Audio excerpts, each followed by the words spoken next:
In this video, we're going to cover one of the more common passes that you'll see in gi jiu-jitsu, the knee cut pass. And we're also going to talk about how we could set up one of the more devastating X chokes in the game. Josh is going to be on his back here. I've already pushed his leg down and I've already kind of pinned his leg. If he has a knee shield, it can be difficult to deal with this knee shield here, okay? There's a couple things we can do.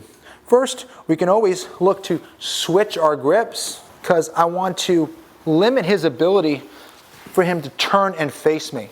So what this is doing is essentially making a cross face here. Here I have this grip. So now as you go to turn towards me, this is kind of going to be bugging his face. I'm going to be utilizing this cross face to stop him from turning and facing. So this is making things a little bit more uncomfortable. From here, I'm going to take my hand and I need to get rid of this grip. So I'm going to grab close here to the side of the calf. I can even grab on the outside of the knee. It's not important. Whatever is going to allow me to get this knee shield out of the way is what I need to do. I'm going to drive this grip into his face.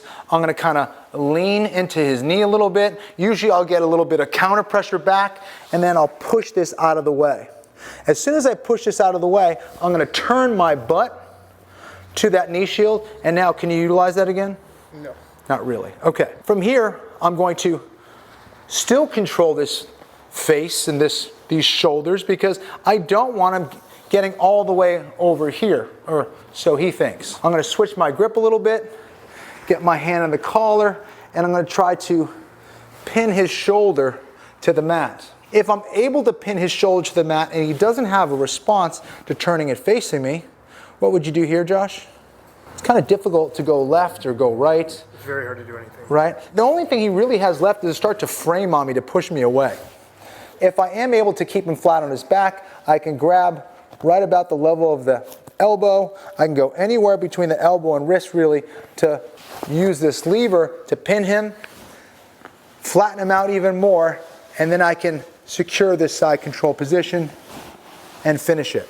I'm going against a very determined opponent, and every time I go to flatten him out, he's pushing my arm down and he's doing a great job of getting to the side of his shoulders where maybe he can come up for an underhook or whatever. I'm going to keep the back part of my wrist in contact with his neck. As he turns and tries to face me, it gives me a great angle to actually look for an X choke. From here, I can either go under or I can go over with my thumb down. I'm actually going to do the exact same thing, just the other side of the wrist. Here's the flat part of the wrist. Here's the other flat part of the wrist. This hand, I'm going to use the back part of the flat part of the wrist. And this hand, I'm going to use this part, the other side of the flat part. Since he's over and facing me, I'm now going to create that torque and finish. If he's on the side of his hip and you decide to go into this space, he's actually in a great position to get to his knees and escape. If you let go of this leg, look what happens and how he's able to get away from me. Either on the pass, right? If he's on the side of his shoulders, go ahead, I'm going to go to pass. And now he just scrambled to his knees. If I'm not able to pin that shoulder completely, never try to pass. I know it seems very tempting, but his body is kind of set up to get back to his knees. So even if that space is here and you're pulling up here, get to the side of your shoulder, and I kind of slide in, he can get to his knees, and now we have this scramble position. You can bait this choke by just sitting on that leg. Okay, Josh, can you get to your knees for me, please? Give me one of those knee bumps to kind of send me over here. Okay, just get to your knees then. I'm essentially trapping this leg. In order for him to get up and base, he needs this leg behind him. This is his base leg. Can you get to your knees? Right? I can lift it or I can pin it. He needs this leg behind him for him to get up. You're better off controlling this leg and baiting this X choke, getting him to think he's in a nice position. But all he's doing is opening the opportunity for me to get this choke. Flat part of both of my wrists, and as soon as I torque them together like gears coming together,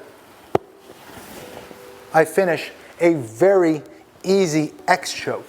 Thanks for checking out this video, guys. Be sure to share and subscribe. If you want to follow me on social media, it's @KennyFlorian. And if you want to see more great videos like this or purchase one of my instructionals, check out KennyFlorian.com.